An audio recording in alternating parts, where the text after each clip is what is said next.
Ndabasuhuje nimugire amahoro, nizeye ko aho uri uguwe neza. Ha, hari nababwiye mu minsi ishize, ariko biragaragara ko igihugu cyacu kiri kujya mu nzira mbi, bikaba ari byiza ko turushaho kubitekerezaho kugira ngo tutazatungurwa. Uyu munsi ku mugaragaro FPR noneho yemeye ko ingabo z'u Rwanda ziri muri Congo. Ibaruwa twayibonye none, ariko imaze iminsi ibiri isohotse. Umuntu wese ashaka kwibaza ati ni ukubera iki? Ese bifite izihe ngaruka ku gihugu cyacu? Umuturage usanzwe nkawe nkanjye, ni iki dukwiye gutekereza kurushaho? Ni byinshi, ni byinshi, ariko reka tubice ku mayange. Ntabwo ino video igamije kugutera ubwoba, ahubwo nagira ngo turusheho gutekereza uko dukoresha ubwonko bwacu, uko dukoresha umutwe wacu, birushaho gutuma twumva ikibazo neza. Ingaruka zacyo rero ntizidutungure. Umuntu wese yakibaza ati ni ukubera iki ari ubu ngubu babivuze? Tuzi ko bamaze imyaka irenga 2 barwanira iriya ntambara, ariko ni ukubera iki uyu munsi aribwo bavuze ko bari muri Congo ku mugaragaro? Reka ko ingufu ari iza Trump, kandi hari pressure iri inyuma tutabonesha amaso, ya yindi Kagame ituma adasinzira, igatuma arara rwa ntambi, kandi abatuma adasinzira ngo bamubwira ko bazarimbura u Rwanda. Nicyo cyonyine mbona gishobora gutuma babyemera ubu, kuko nta kindi kintu kidasanzwe cyatuma bava ku izima. Ejobundi bavuye muri Uvira, kandi kuva Uvira ntabwo ari ku bushake bwabo, ni ku gitutu.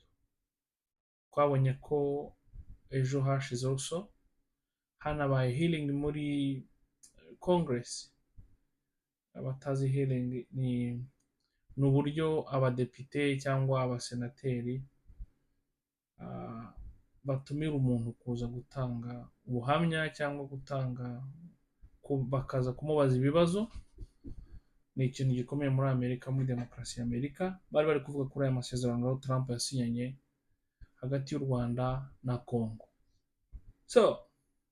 Ibi byose rero bikagaruka ku bintu nababwiye ubushize, bivuga ngo Kagame yaguye mu mutego. Nakoze ikiganiro hano, ubizi mushaka kukibona, ndumva hari ahantu kiri hano, aho twavuze ko bigaragara ko Kagame yaguye mu mutego gusinyira aya amasezerano yasinye i Washington, maze ari ku itariki 6 z'ukwa 12, ntabwo nibuka amatariki neza. Mu by'ukuri ni uko abanyamakuru bacu ari ibifobagane, ndetse n'abayobozi bacu bakaba mu by'ukuri ntacyo dupfana, ntacyo batugomba. Ubundi bihugu biteye imbere, ubuyobozi buba bugomba ibisobanuro abategetsi, ariko kuko twahisemo gufobagana no gukunda ubuzima bwacu kuko twakunda igihugu, ubundi iyo tuba mu gihugu kigendera kuri demokarasi, hari ibibazo nka 3 twakibaza cyangwa twabajije abayobozi, ndetse tukagira n'ibyo tubasaba.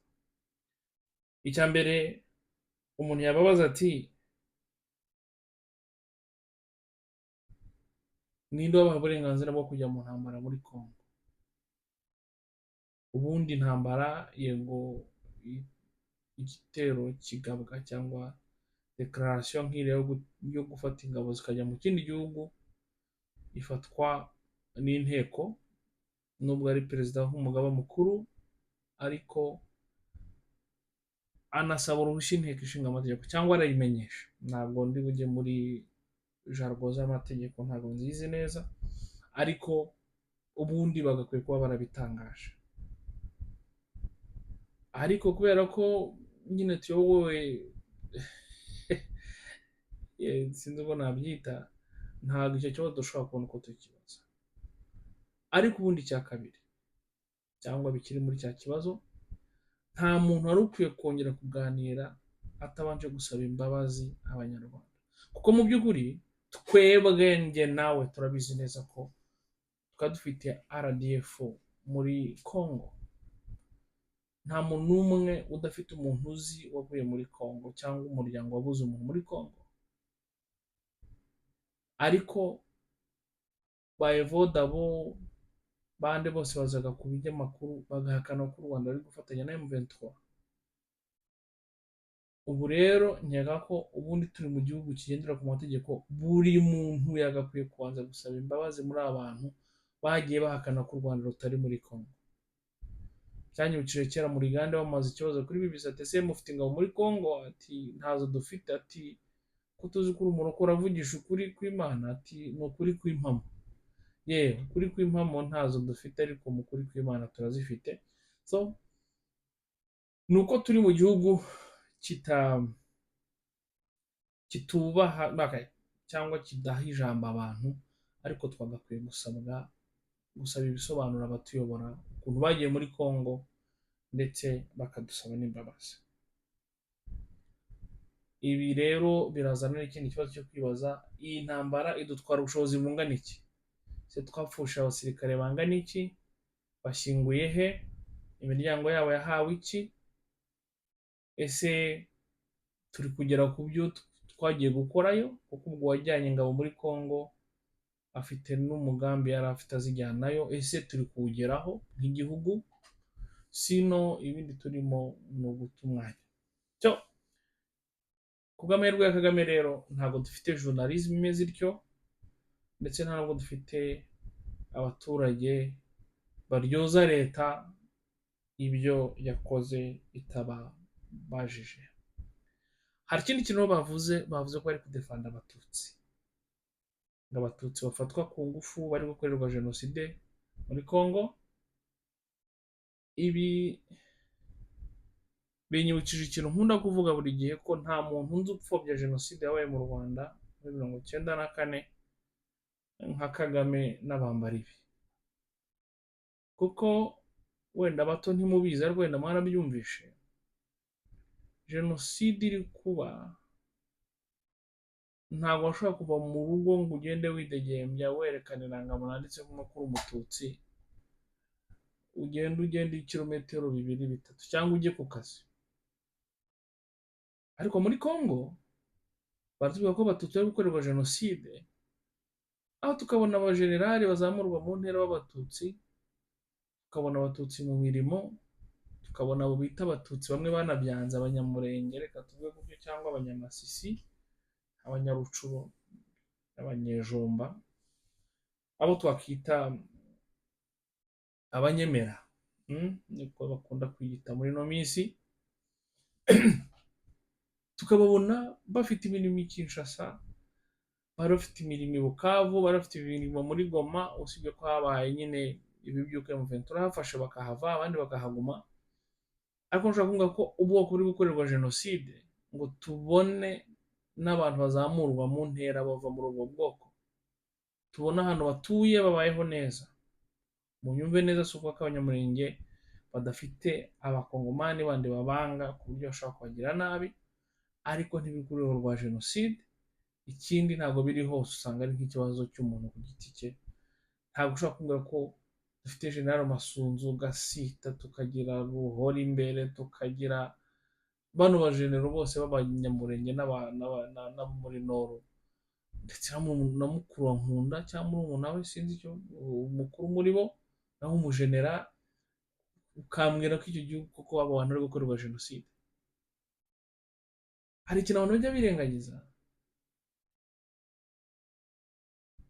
abo twakita abatutsi cyangwa abarwandofone bo muri Congo bashobora kuba badafite na 2% y'abaturage bose ba Congo, ariko jya mu gisirikare cya Congo urebe, urasanga mu ofisiye bariya ubu bwoko buvuga ururimi nk'ururwanye nawe bafite ofisiye barenga 300, 500 nimba nibuka.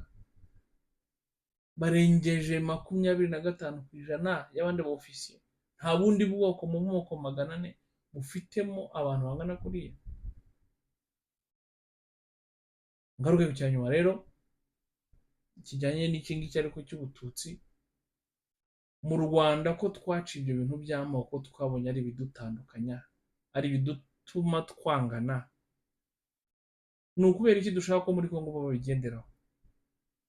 Ni ukubera iki twifuza ko Kongo yo abatutsi baho cyangwa tugenda tuvuga ibyo bintu by'amoko kandi iwacu twarabyanze?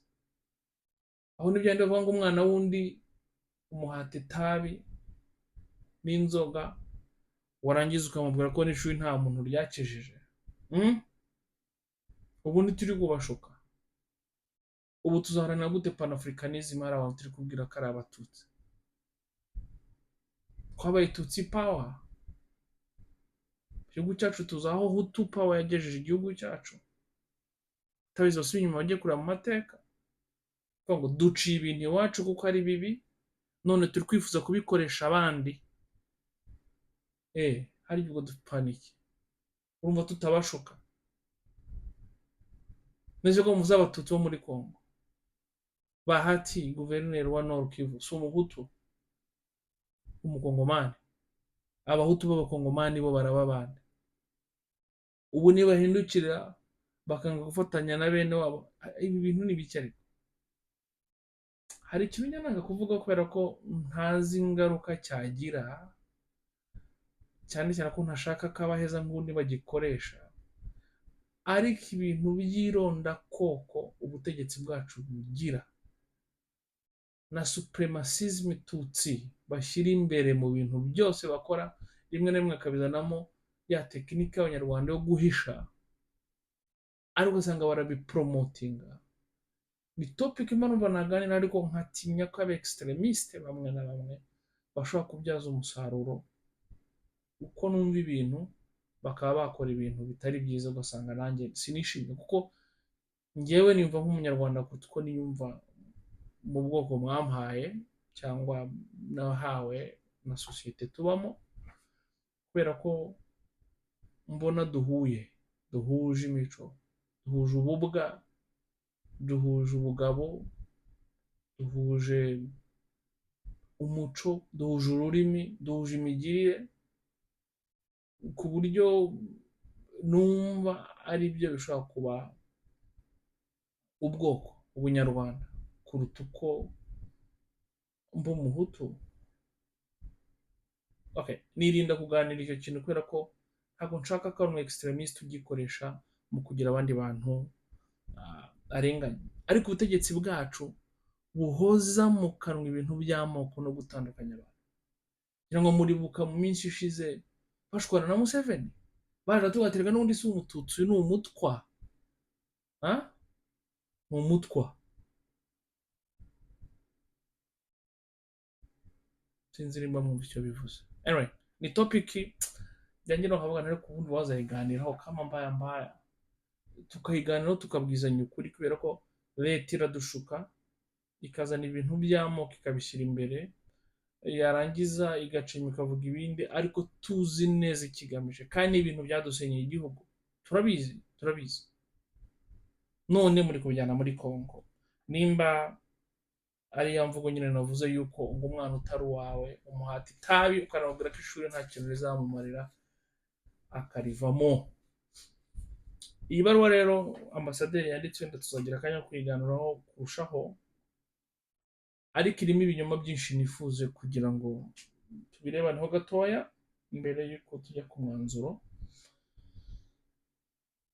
Aba bantu ni ababeshyi kuruta uko umutima utera.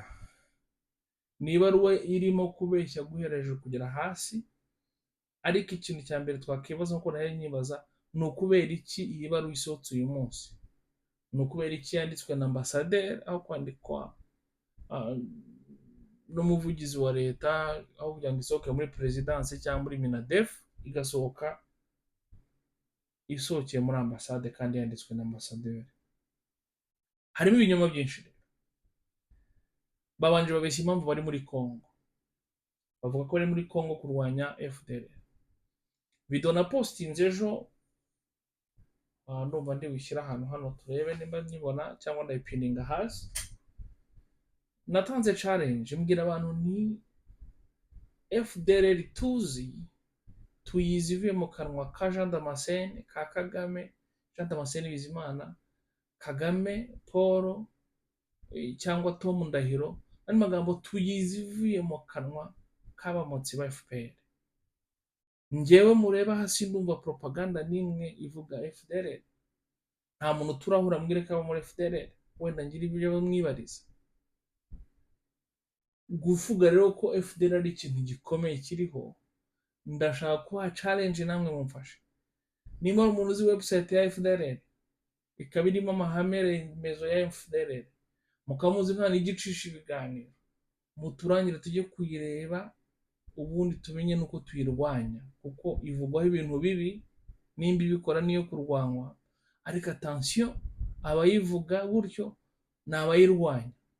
Ntabwo tuzi neza nimba koko ibyo bintu ariko bimeze, kuko nimba nibuka muri 2021 cyangwa 2022 igihe hapfaga ambasaderi muri Congo w'Ubutaliyani, basohoye itangazo riri fake babeshya ko FDL yamwishe, nyuma baza kubikosora. So ndacalenginga nongeye mbivuge, umuntu uzana hari propaganda ya FDL muturangire tujye kureba, aho tubone naho duhera tubamagana. Ntabwo ngiye nzamagana ibintu ntazi icyo bavuga, nimba bavuga amahoro se. Kuko akanwa nakuyemo ko FDL riteye ni akanwa k'ababeshyi. Umuntu nka Tom Ndahiro, umuntu nka Bizimana, ni iki se nyine yavuga? So aba baturage bari kubeshya ngo bari muri Congo ngo kubera ko bagiye gushaka FDL. Barabeshya. FDL iramutse inahari ntabwo izo ngufu izifite. Tuzi imyaka imaze nta n'akantu ikoze na kamwe mu Rwanda. Hari umunyamurenge witwa Manyota niwe wavuze ngo Kagame najya avuga FDL mujye mwumva ibirombe, mujye mwumva zahabu.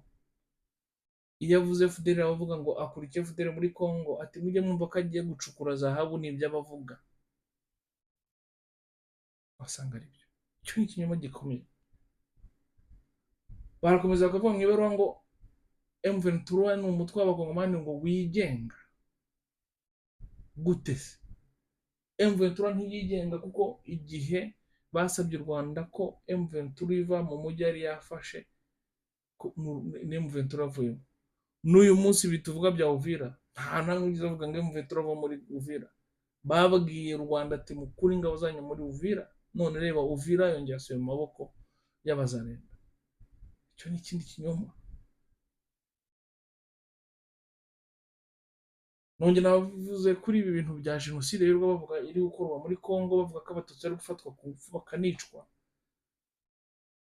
Guys, twabaye mu Rwanda mu gihe cya jenoside, aho abahigwaga Ikinyarwanda se kibwo kincitse, batashobora kuva mu nzu, aho bari hose bari bihishe. Nabaha urugero ndababwira nti ni gute muri Congo nimba abatutsi bari gufatwa ku ngufu, bari kuribwa, bari kugera gute, tubabona mu kazi gasanzwe ahandi hantu. Cyo ni ikindi kinyoma.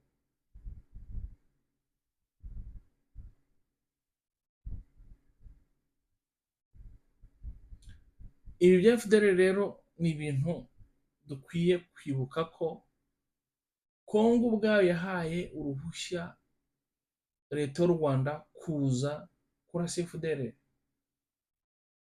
Murabyibuka? Nizere ko mutabyibagiwe. Ni ibintu byabaye turebesha amaso twese. Si rimwe si kabiri si gatatu, habagiye habamo operasiyo atandukanye. Hari operasiyo bita Kimya 1, Kimya 2, hari operasiyo bitaga Umoja Wetu n'izindi. Congo yagiye iha karibu u Rwanda ngo ruze kurwanya iyo mitwe. Siko biri?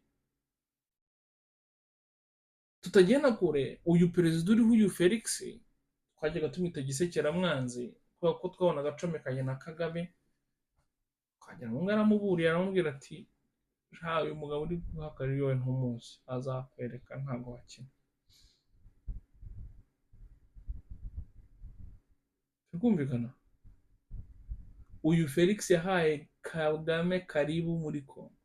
Turibuka Kagame ajya muri Congo akanabasezeranya kubaka amazu ye kuri Goma, ariko narumiwe. Si ibyo gusa kandi twabonye Mudacumura, uyu Fisi Bazeye afatwa, Mudacumura yarishwe, abo bose bari bahaye karibu. Uyu Bazeye wari umuvugizi wa FDL n'ushinzwe iperereza bari kumwe witwa Abega bafashwe boherezwa mu Rwanda, baraburana barakatiye, ubu ngubu bari mageragere. Ntushobora guhindukira rero uvuge ngo FDL agace ririmo ko muri Nord Kivu, M23 kamazemo imyaka 2 gafite cyangwa 3, mbese kitayimazeyo ko yabashe gucyura abandi bantu bose kubera iki FDL n'ubu ikiri aho hantu kandi hamaze imyaka 3 ihafashe. Kuno kutubeshya.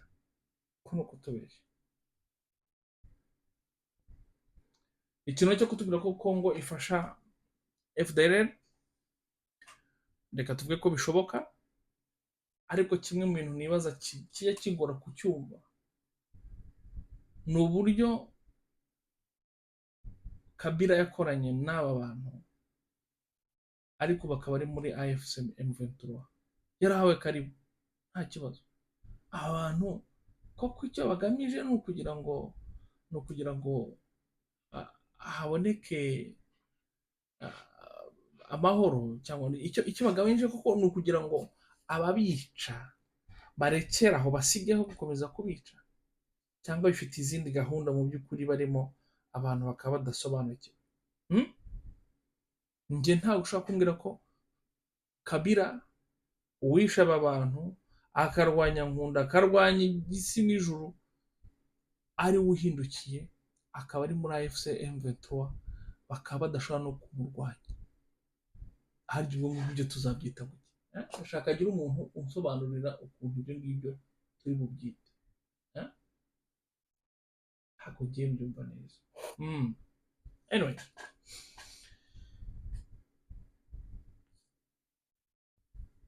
hari kwitwaza ko ngo ingamba z'umutekano z'u Rwanda ngo zishingiye ku buryo bazafata, zishingiye ku buryo bazarwanya uyu mutwe wa gisirikare wa FDL. Ingamba z'u Rwanda z'ubwirinzi zizava muri Congo bitewe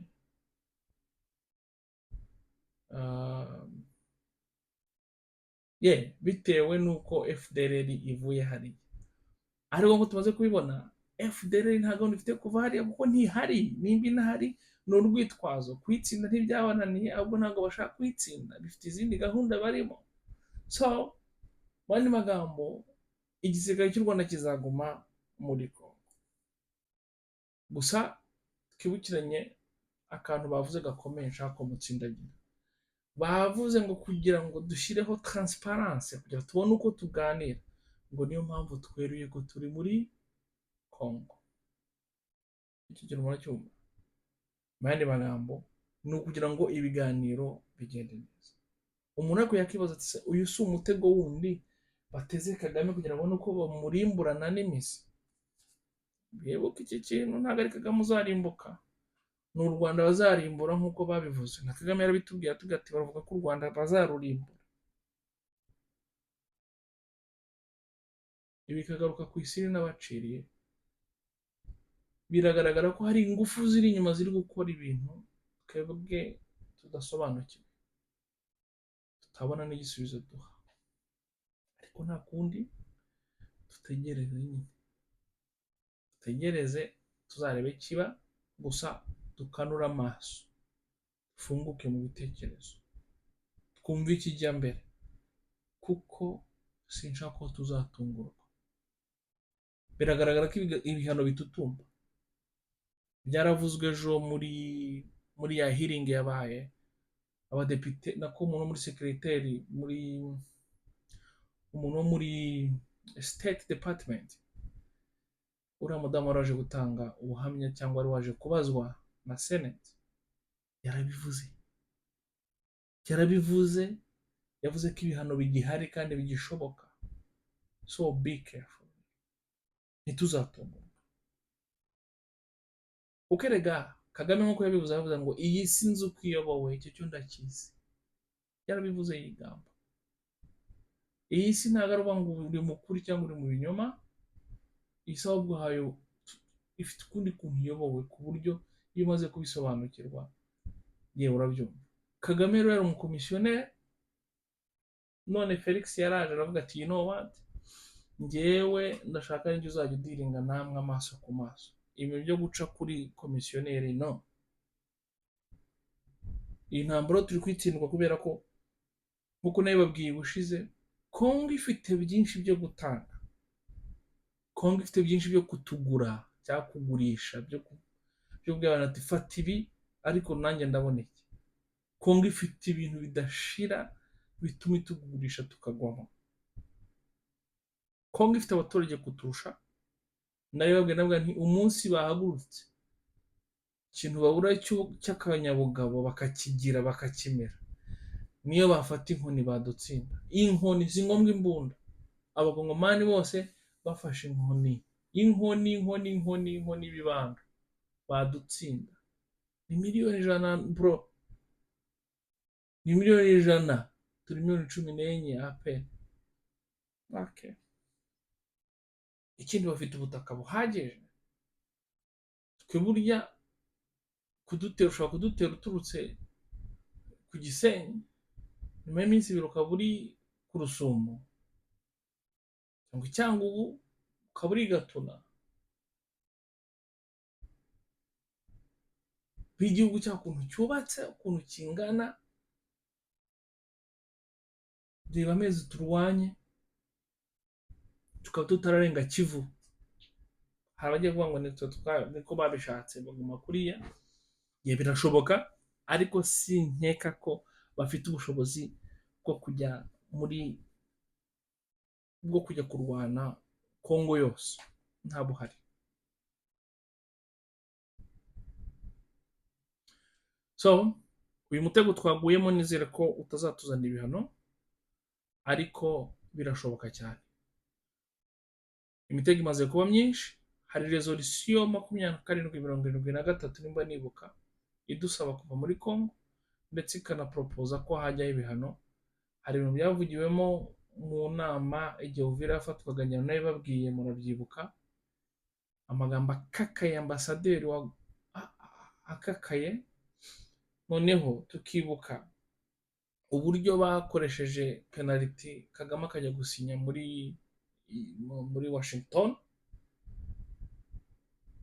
None reba ahantu bigeze ubu. None yemeka afite ingabo muri Kongo.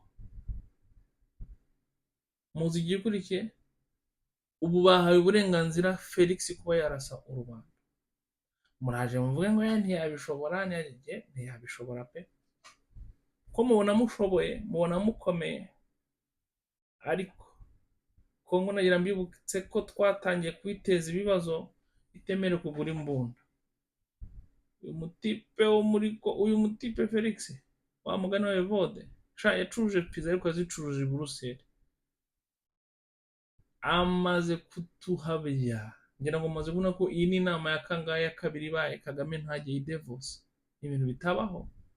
Yakundaga Davos ugasanga agiye no gutanga ibintu by'amahugurwa no kwigisha abantu, kandi kobo na secondaire ntiyayirangije, ariko ngo yabaga agiye kwigisha. Anyway, si icyo ndi kuvugaho. Kongo ishobora kuturasa, icyo kintu mucyumve neza. Kongo itanaturashe, dushobora kujya under pressure. Nongere mbivuge, narabivuze ubushize, dushobora kujya under pressure bikaba ngombwa ko dutegeka M23 kurekeraho kurwana. M23 igafata imbunda ikahindukira ikazidutunga tukarwana nayo. Niyo mwabatsinda babumvishije.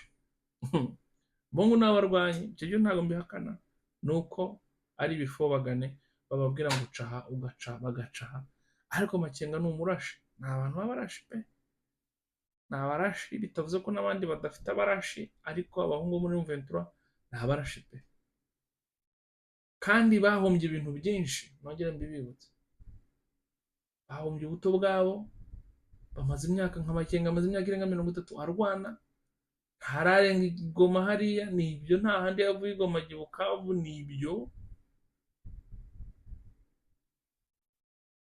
bamaze gupfusha abantu mu muryango. Urareba ukuntu ari abantu bateye, ni abantu begeranye cyane ku buryo imiryango iba iri poroshe cyane, nta muryango rero utarapfusha. Turi kumvikana? Bashaka kuvuga ati rero hell no, this is the last time, mutubwira ngo tujye mu ntambara zanyu, mwarangiza mukajya kwifatira ibyo mushaka, twe tugasigara dusafaringa. Bazahindukiza imitutu y'imbunda bahidutunga, muzaba mwumva. Kongo nanone ikindi kintu ishobora gukora, ishobora gushaka abareberiyo barwanya leta yacu, ikabatera inkunga nk'uko Kagame nawe atera inkunga M23. God forbid, God forbid. Imana idufashe ntibikunde. Ngiye n'ubwo ndwanya ubutegetsi, nta nubwo murwanya, mbunenga uburyo butuyoboye, ariko siniyizi nk'umuntu uri mbega washimishwa nuko twaraswaho.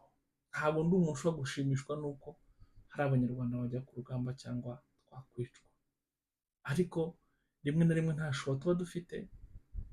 Turi kumvikana? Rimwe na rimwe nta shobora tuba dufite,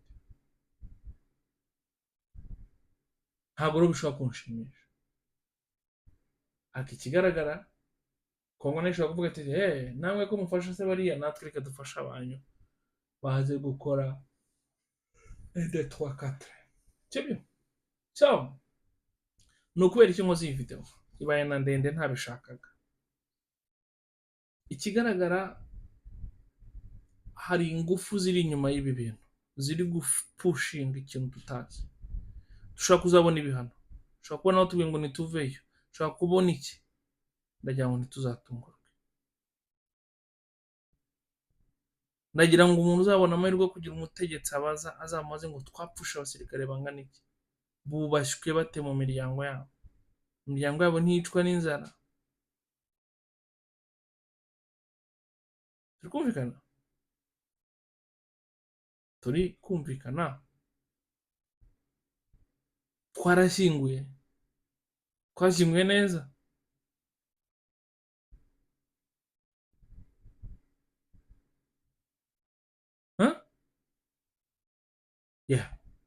Nituramuka dufata ibihano, abana bawe bazarya iki, wowe uzarya iki? Aha akazi kawe kazakomeza kuboneka, uzakomeza uhembeshe, uzakomeza bose bafite I don't know. Ndagira ngo dutekereze bifungutse, kandi mumenye ko bishoboka. Ntabwo ndi kubatera ubwoba.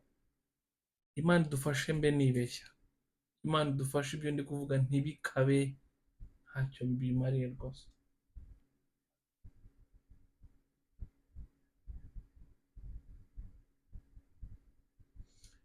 Ndizera ko mwumvishe, gusa abasenga musenge, kandi musabire n'abakongomani.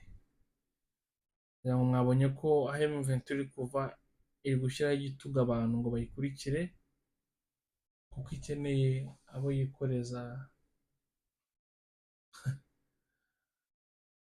amasasu n'ibiki, kandi tuzi ko nyuma ihindukira n'abasigaye bagashaka uburyo bagirirwa nabi, bikitwa ko bari kurengana.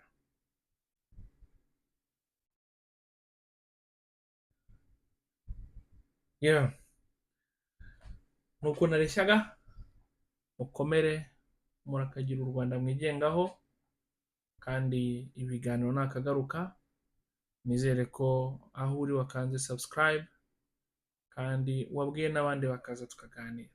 Nk'uko ubushize nabivuze, dukeneye umubare munini kugira ngo tuzakore ibiganiro birenze iki ngiki, aho tuzatumira abantu batandukanye bakaza tugahugurana, tukarushaho kumva neza igihugu cyacu, kumenya ibibazo gifite, ndetse bikadufasha kumenya n'umusanzu ukwiriye u Rwanda rwacu dukunda.